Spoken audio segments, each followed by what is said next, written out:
பெற்றநல் ஆகமம் காரணம் காமிகம் முற்றநல் வீரம் உயர் சிந்தியம் வாதுலம் மற்ற வியாமலம் ஆகும் காலோத்தரம் துற்றநற் சுப்பிரம் சொல்லும் மகுடம்.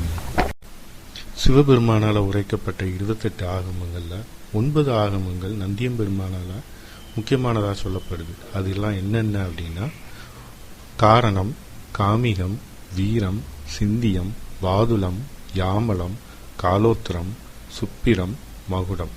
இந்த 9 ஆகமங்களோட சாரம் தான் திருமந்திரம்.